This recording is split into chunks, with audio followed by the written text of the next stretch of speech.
Hello and welcome to this session on realism.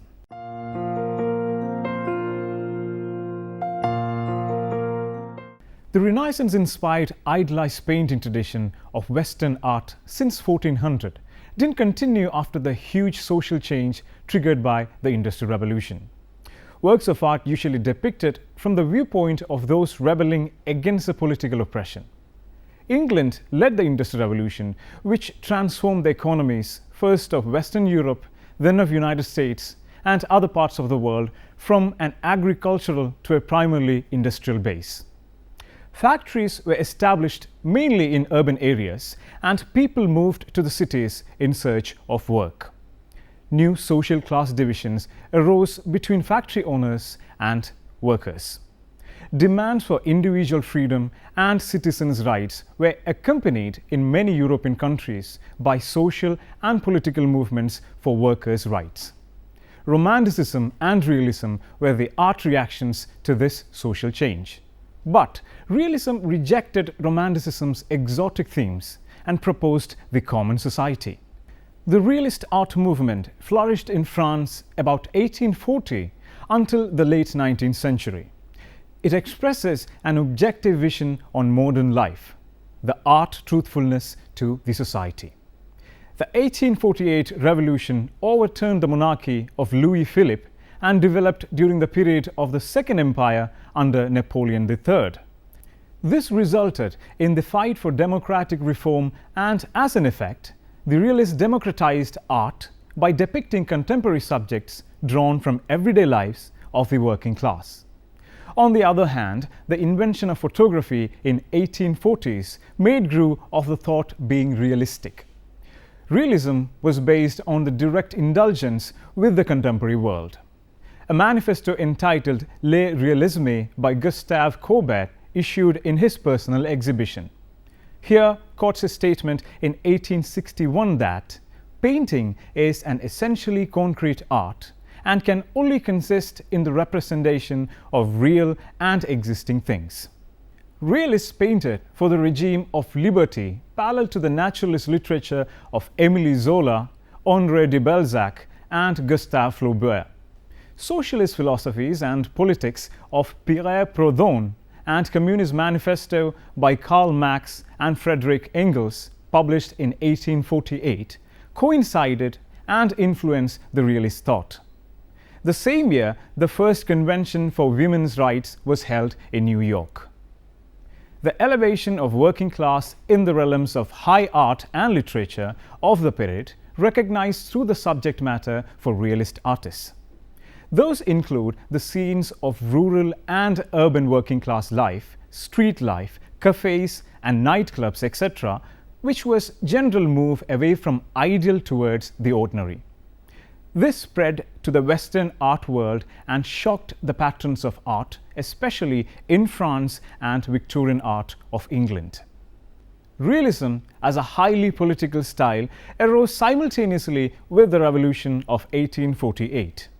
It showcased laborers and common country folk, groups that challenged the authority and privilege of the Parisian aristocracy and bourgeoisie and were in part responsible for the upheavals of 1848. Honoré Daumier. Daumier was born in Marseille in France. The works that made him famous was newspaper works, his lifelong flood of lithographs attacking the government, ridiculing lawyers, and generally deflating social and pretentiousness wherever he found it. Daumier exhibited his paintings at the salons of 1849 and 1850–51. But he was ignored, however. For the rest of his life, he painted privately, exhibiting only once more in 1877, the year before he died, at Durand-Ruel, a major commercial gallery in Paris. His paintings were therefore essentially unknown. In contrast to his commercial work, his oils are pure compassion. He dispensed with humor and satire and relying on his caricaturist ability to concisely capture character and types, uncannily nailed the psychology of contemporary urban life. Daumier is alternatively labeled as a realist and a romantic. his painting similarly combining realist subject matter with the powerful compassion of a romantic. In the work Freedom of the Press in 1834, the typographer stands his ground, fist clenched, while his political target falls. In the right background, the last Bourbon king, Charles X, has fainted and is being revived. Intentionally, and perhaps wisely, Daumier had not aimed this picture at the newly installed citizen king, Louis Philippe. The Republic in 1848 was one of the selected designs for symbolic image for Republic out of 100 entries. Artists were invited to submit designs of a symbolic image for Republic in February 1848, when Republic was proclaimed on the overthrown Louis Philippe. The design was monumental in feeling, which is a small oil sketch. The female allegorical figure of Republic suckling two of her children while another sits at her feet with a book. Daumier's plaster relief entitled The Immigrants in 1848 to 1849 shows nude figures on the move, some with heavy loads. The year 1848 was one of the revolutions across Europe, one result of which was widespread emigration. He later did an oil painting with the same title, The Emigrants. This painting was a continuing part of the series of related works on fugitives that Daumier produced starting in 1848. It has an urgency that is quite different from the muscular march of the sculpture, but the dominant compositional motifs in both are the diagonal slant and the endless procession. Daumier also made many paintings and lithographs about artists, their exhibitions and their studio. One is In the Studios, Fichter, Epatant, Sapristi, Caparle, which means wow, amazing, gosh, superb, it speaks. The superlatives issue from the mouth of a tall central figure, no doubt a connoisseur in his own mind. The responses of the other men are more varied. The man leaning into the picture with a pleasant look may be Daumier himself. In the Third-Class Carriage, 1863 to 1865, he depicted the population growth of Paris during Napoleon III's reign, which was continuous and the conditions were hardest on the lower classes of the society. Daumier produced a lot of artworks in his lifetime, which includes paintings, lithographs, wood engravings and sculptures. Jean-François Millet.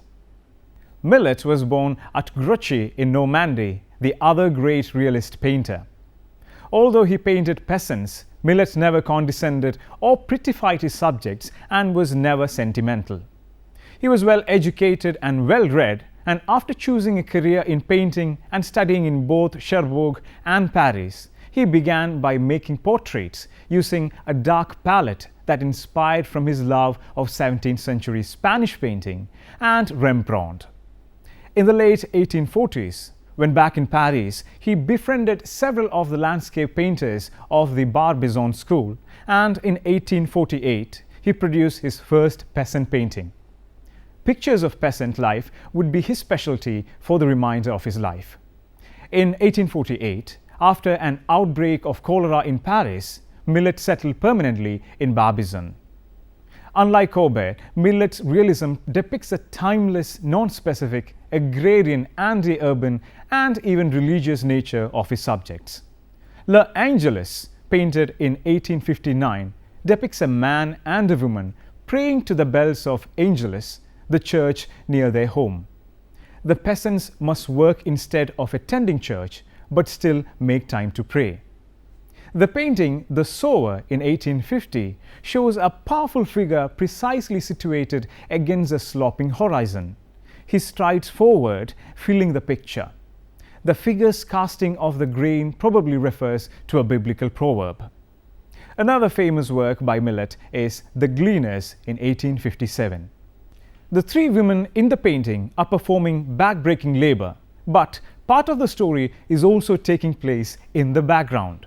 There are hay wagons, people loading hay, and an overseer on horseback. This is a main harvest. This is what the landlord reaps. The women in the foreground reap only the chaff. Other works by Millet are The Angelus, Hunting Birds at Night, The Potato Harvest, Going to Work, Shepherdess Seated on a Rock, etc. Gustave Courbet. Courbet was born at Onans in southeastern France near the Swiss border. He traveled to Paris at the age of 21 and studied at the Atelier Suisse. Then he developed a powerful naturalism as his visual language. In the fall of 1849, Courbet returned to Onans, and there he painted the Burial at Onans, which was accepted at the Saloon of 1850–51. The picture was an affront to many viewers. It presented common provincial folk portrayed in a coarse, heavy form. The people of Onans, many of whom can be identified, posed for Courbet, and the artists not only documented their clothes and bearings, but their distinguishing facial features, which included bulbous noses, grotesquely wrinkled faces, and unkempt hair. The bleak, overcast landscape is equally authentic based on studies made at Onan Cemetery. Courbet's realism extends to the democratic presentation of the figures. Despite bold brushwork and a chiaroscuro vaguely reminiscent of his favorite artists Rembrandt and Velasquez, the picture has no Baroque drama and no compositional structure to emphasize one figure over another. The dog is as important as a priest or mayor. Courbet's realism through his art was democratic and socialist thought with political anarchism.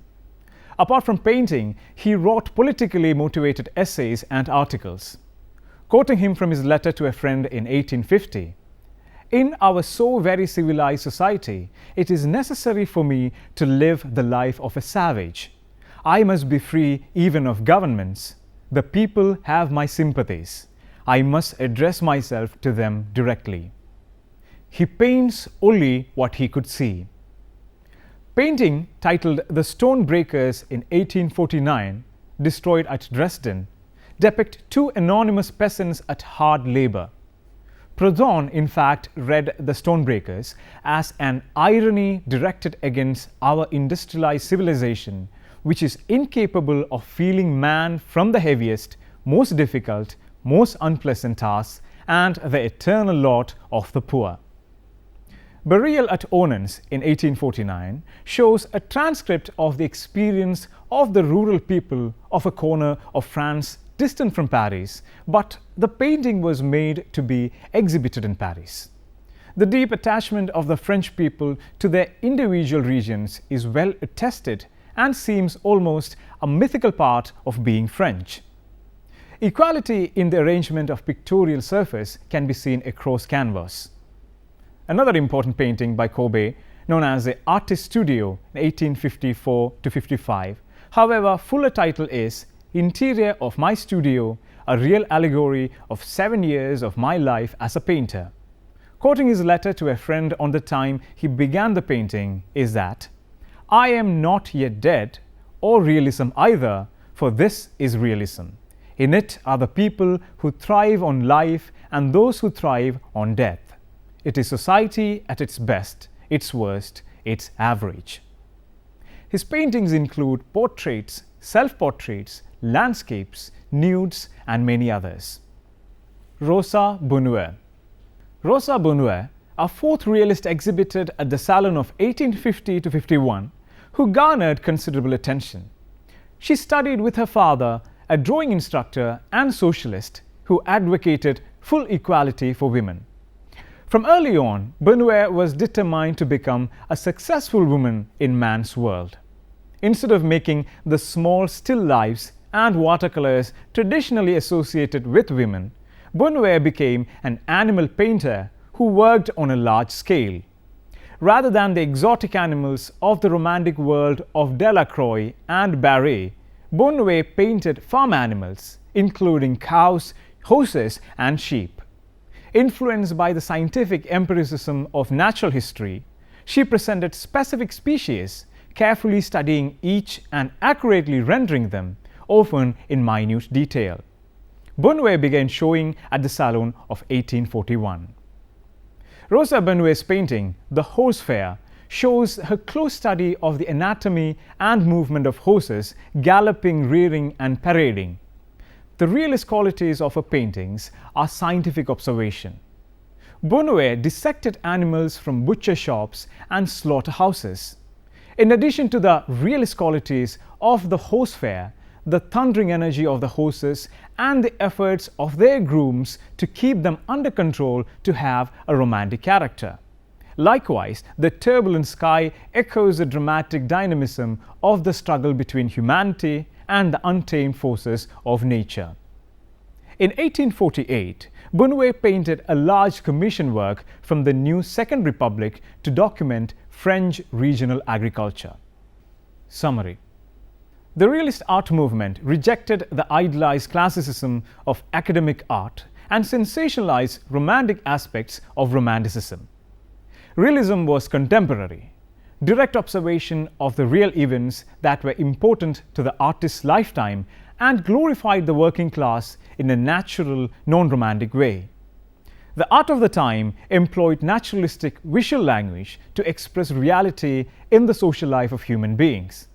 Mainly, the realists created naturalistic elusive space of gritty details of real day-to-day life as subject matter in the paintings and lithographs. There are a few sculpture and architecture. This article deals with 4 of realism's practitioners, Gustave Courbet, Jean-François Millet, and André Daumier and Rosa Bonheur. Assignments. Analyze the term realism. Find out where and in which context it has been used in the history of art. Elaborate the quote by Gustave Courbet, "I paint only what I could see." Read Realist Manifesto written by Gustave Courbet. Discuss the historical importance of André Daumier's lithographs. Write about the success of a realist woman painter, Rosa Bonheur. Further reading. Janssen's History of Art, The Western Tradition, by Penelope J. E. Davis, Walter B. Denny et al. In 2007. A History of Western Art, by Laurie Schneider Adams in 2011. The Social History of Art, Volume 4, Arnold Hauser in 1985. The 19th Century, edited by C. L. Ten, Routledge History of Philosophy, 1994. Introduction to Modern Europe, by Gary Tindrow in 1987. Realism, by Linda Nochlin, 1971. Realism and Tradition in Art, 1848 to 1900, by Linda Nochlin, 1966. Thank you for watching this program. We can meet again with another topic. Have a nice day.